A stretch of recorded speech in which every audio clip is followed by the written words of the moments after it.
I ended my 10-part documentary about the fall of the Cabal with a promise. A promise to dive deeper into the story behind the darkness in this world we live in.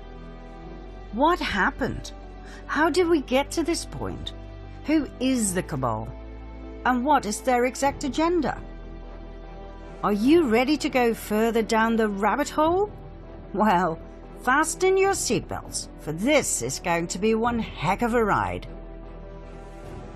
Those who rule the world, those truly in command, are referred to as the Illuminati or Cabal.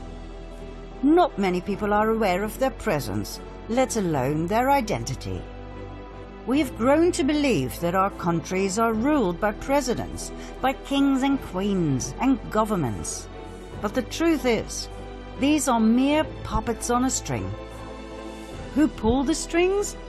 This small yet mysterious and elusive group that forms shadow governments and who play the world and all of humanity like gods playing chess. Is the Cabal for real? Or is it just a myth, blown out of proportion by conspiracy theorists looking for a common enemy? The Cabal is very real. The evidence can be found throughout history, abundantly. This story covers thousands of years. It is crucial information to understand the modern-day Cabal and the evil we are dealing with.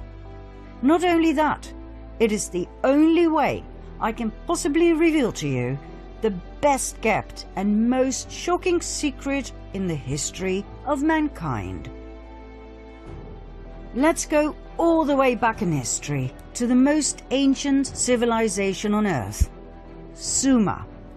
Ancient Sumer, 7 millennia ago. What we know stems back from the early writings on clay tablets, written down in cuneiform script.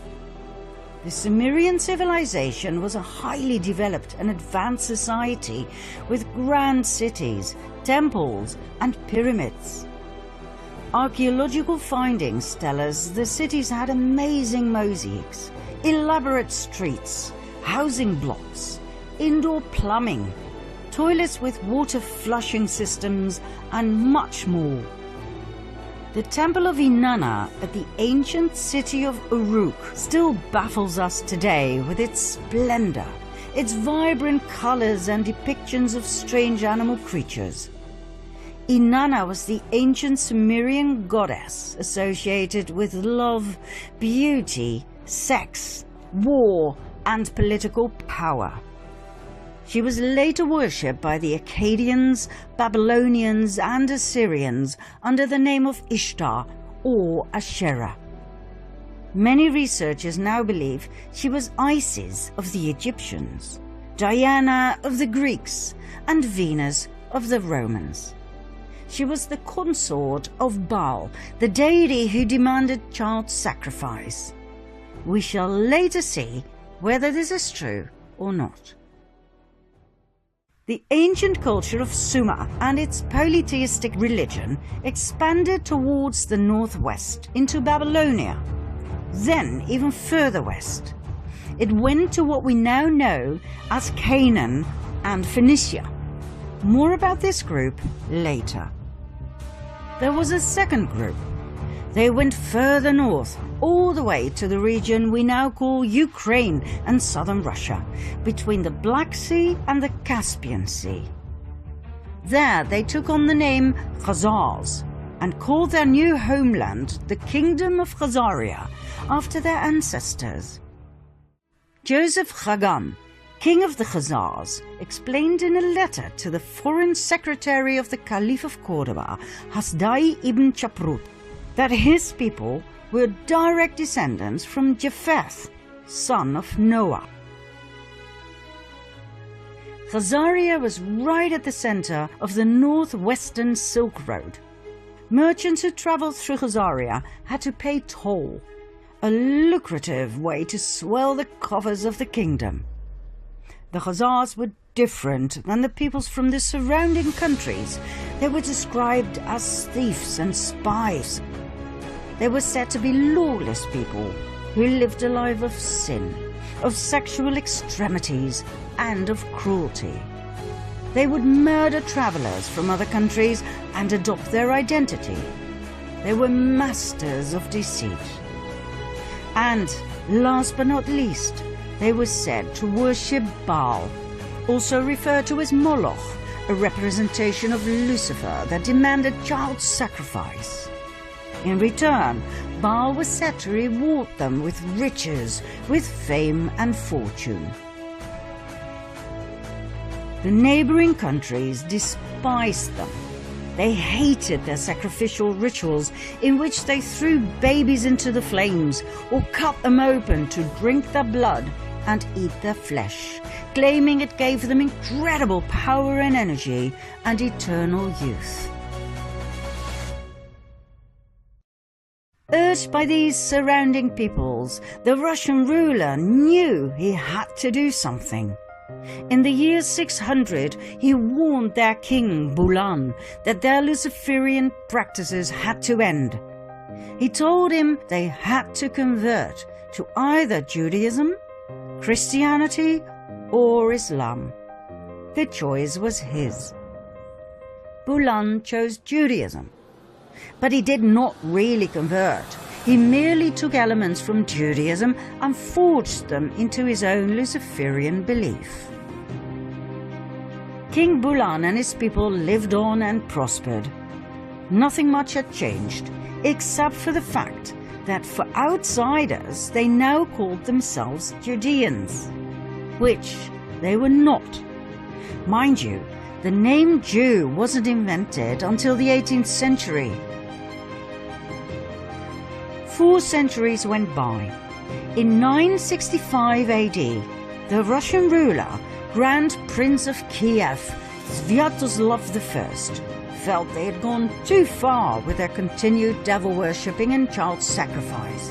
He decided to wipe them out. But the Khazars had their spies everywhere, and the Russian cunning plan was brought to the ears of the Khazarian king, who, just in time, fled the country with his 25 wives and 60 concubines, all of the nobility, plus an enormous amount of gold and silver.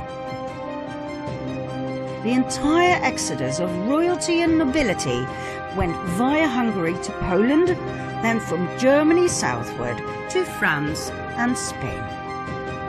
Everywhere they went, some were left behind. In order to reveal their true identity, they called themselves Ashkenazi Judeans, knowing very well that their new home countries would not exactly be eagerly awaiting Luciferian Khazars.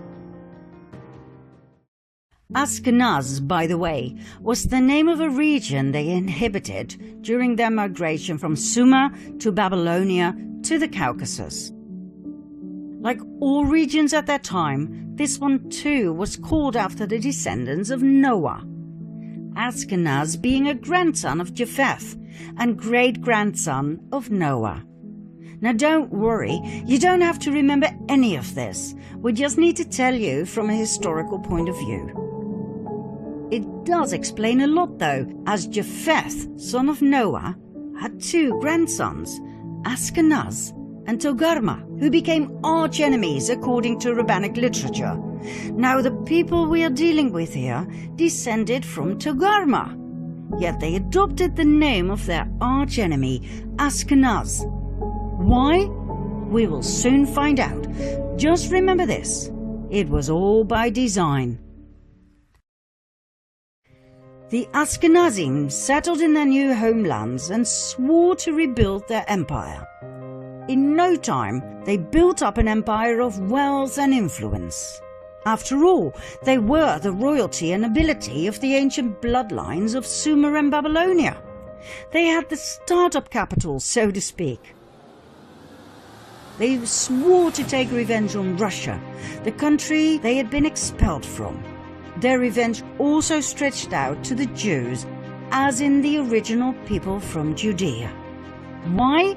Because back in the time of Princess Jezebel, during a situation in which 2 deities were challenged, they chose Yahweh over Baal. That was their death sentence, as the Khazari and Ashkenazim would never forget nor forgive. Within a few years after they had settled in Europe, they formed an absolute master plan. A plan so big, so intelligent, and so evil, it would change the fate of the world forever. One of the Khazarian families that had joined the exodus from Khazaria was the Rothschild family. That's right, the Rothschilds I talked about in part 2 of my previous series. They settled in Frankfurt, Germany, where they became wealthy and powerful through trade and banking. They called southern Germany Ashkenaz, as a tribute to their ancestry.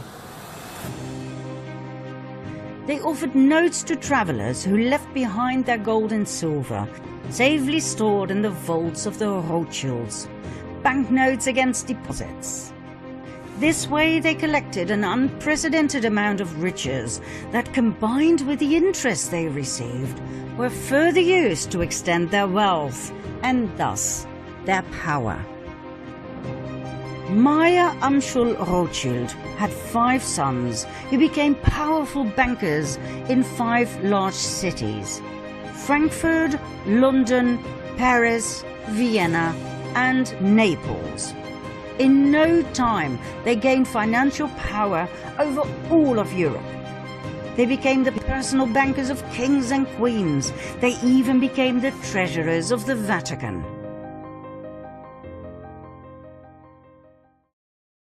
Before we continue with an event in the 18th century that has been deliberately erased from our history books, we have to pause this storyline and go back to the early Middle Ages for a second storyline.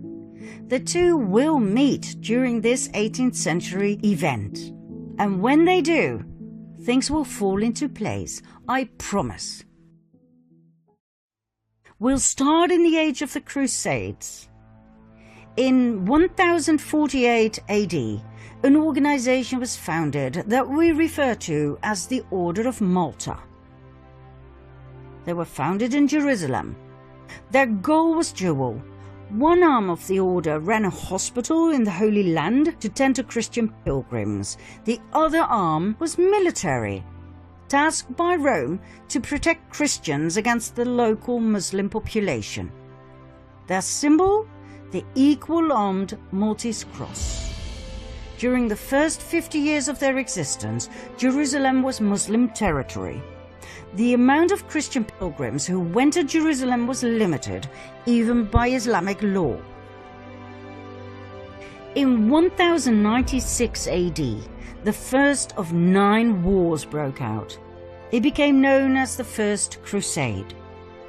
The Crusades were religious wars initiated and supported by the Roman Catholic Church. Their goal was to recover the Holy Land from Islamic rule. 3 years after the Crusaders had left for the Holy Land, this goal was achieved.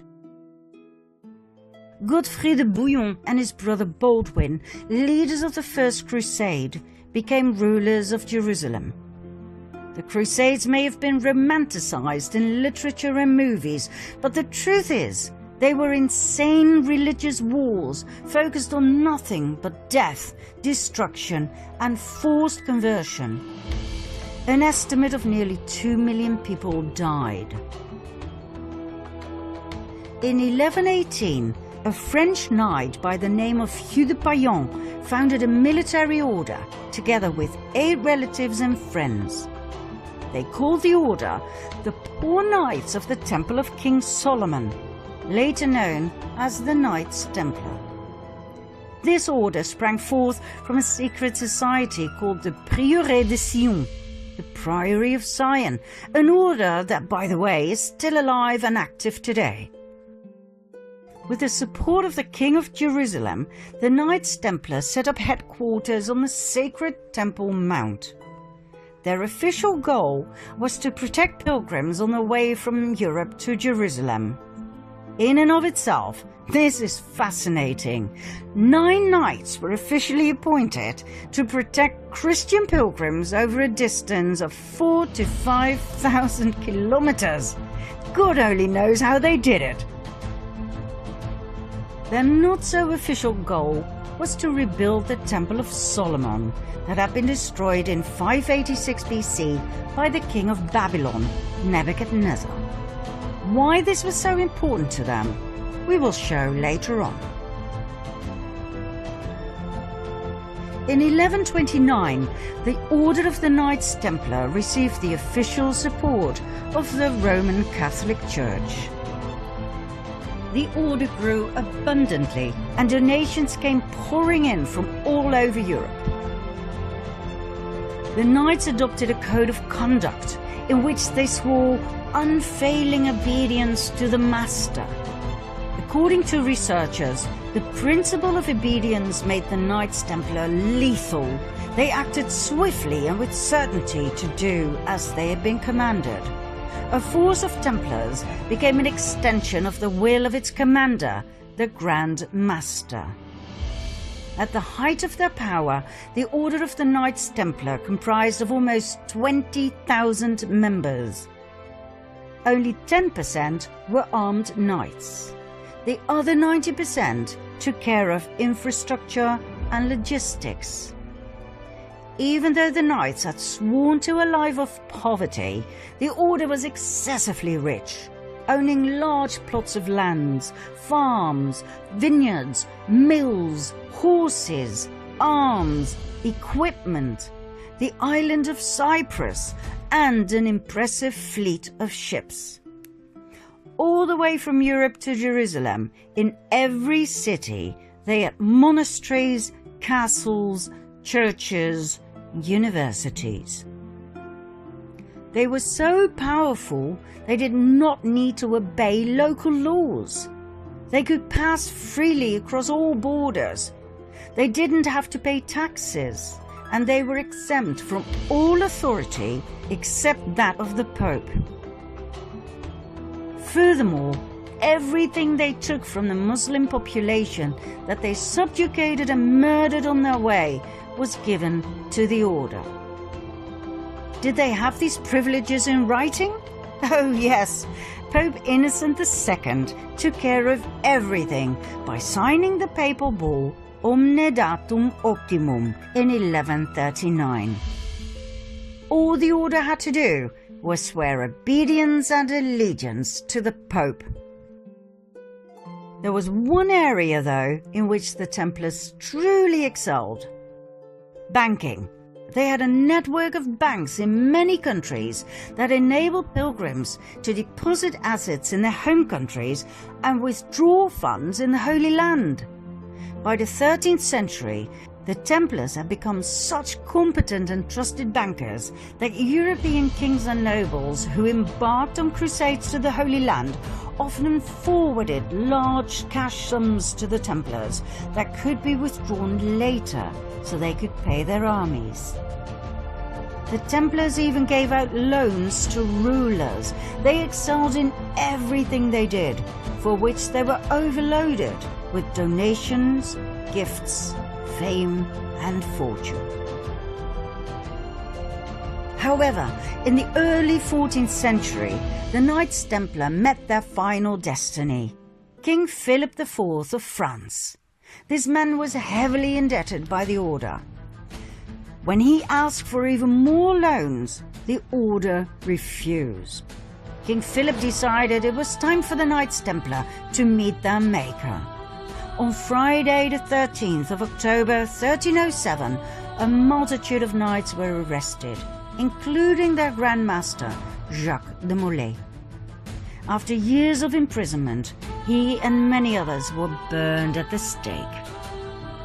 Medieval documents state that Molay called out a curse over the king and the Pope, Clement V, who had failed to protect them against the wrath of the king, and who had even dissolved the order through his papal bull, Vox in Excelso. Although the Pope dissolved the order, he did not formally condemn it, which would have been normal in those days. 1 month later, Pope Clement died. 8 months later, King Philip died. Ironically, the Pope's body was burned to ashes by a fire that was caused by lightning that struck the church where he was lying in state. The king died of a stroke he suffered during a hunt. But, contrary to what our history teachers have told us, the Order of the Knights Templar did not end here. New orders were founded with new names that were basically the continuation of the Knights Templar. Think Military Order of Christ in Portugal, Supreme Order of Christ in Italy, and so on and so forth. In every European country, the Knights Templar simply lived on the way they had, as if nothing much had changed. Only the order names had. The Order of the Rosicrucians appeared, founded by Christian Rosenkreuz, a German aristocrat. Was it connected to the Knights Templar? Absolutely. The sign of the equal-armed cross of the Knights Templar was combined with a rose. It can be found in medieval churches across France, Spain and Portugal. Yet another secret order was founded in 1534. 2 centuries, 2 decades and 2 years after the official dissolution of the Order of the Knights Templar, the Jesuit Order. The Jesuit Order was a Catholic religious order founded in Paris. Make no mistake though, the Jesuit Order was not an order of pious monks worshipping Jesus from within the walls of their safe monasteries. It was a military order of extremists who had sworn an oath of absolute submission and obedience to the Pope and to their superior general. Let's have a look at their initiation oath. I declare that I have no opinion or will of myself, but without hesitation I will obey every command I receive from my superiors in the Pope's and Jesus Christ's militia. I promise further and declare that when the opportunity arises, I will conduct a ruthless war, secretly or publicly, against all heretics, Protestants and liberals, as I am instructed to do, to exterminate and destroy them of the whole earth, and that I will not spare age, sex or class, and that I will hang up, burn, boil, cook, peel, strangle, and bury these shameful heretics, rip the stomachs and wombs of their wives, and crush the heads of their children against the wall, for the purpose to destroy their horrible race forever. If this cannot be done openly, I will secretly administer the cup with poison, the strangling rope, the steel of the dagger, or the leaden bullet, regardless of the honor, rank, dignity, or authority of the person or persons, as I will at any time be instructed by an agent of the Pope or superior of the Brotherhood of the Holy Faith of the Order of Jesuits. In confirmation of which I hereby dedicate my life, my soul, and all of my corporal powers, and with this dagger which I now receive, I will subscribe my name written in my own blood, in testimony thereof.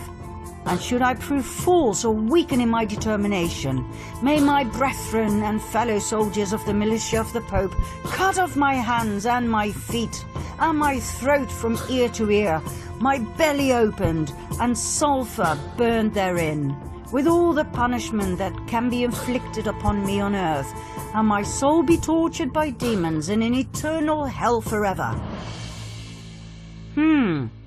Not exactly what you would expect from an order of Jesus, right? Mind you, when we refer to the Jesuit order in relationship to the Cabal, we are not talking about the lower segments of the order.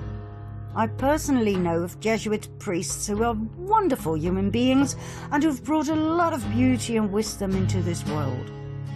What we're referring to here is the top of the pyramid, the absolute elite of the order, better known as the Jesuit Council. Documents from the Golden Age show us that the Jesuit order grew into an extremely powerful group of men. Their influence went far beyond the religious world. It stretched all the way into the secular. They infiltrated the old Masonic lodges. The Masons were skilled tradesmen in the construction trade. They worked with their hands. They worked hard, physical labor.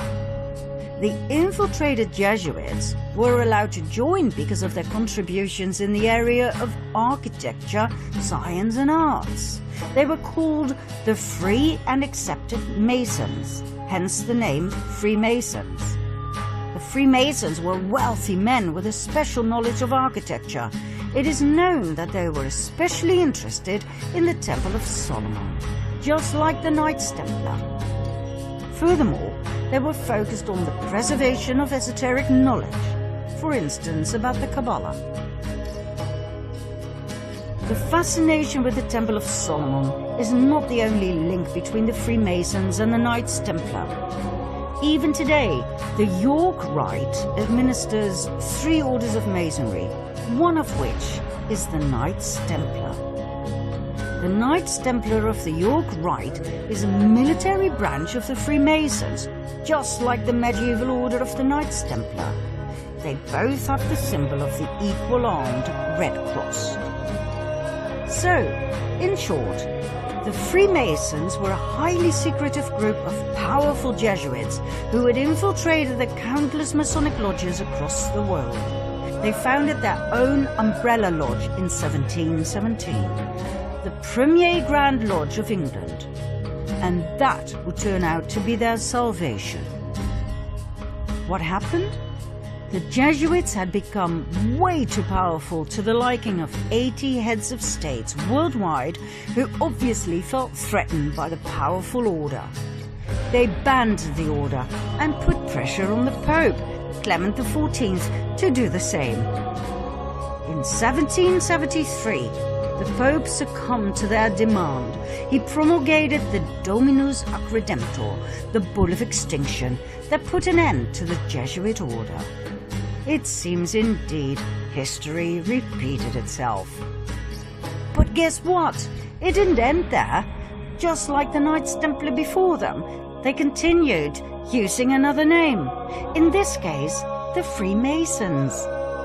1 year after his betrayal of the Jesuits, Pope Clement was murdered by poisoning. Just like the Luciferian Khazars, the Jesuits too, and their predecessors like the Knights Templar, had a taste for revenge.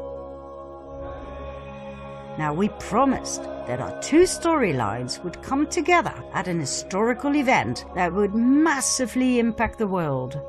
We have finally reached that point. Do you want to know what happened? Follow me to part 2.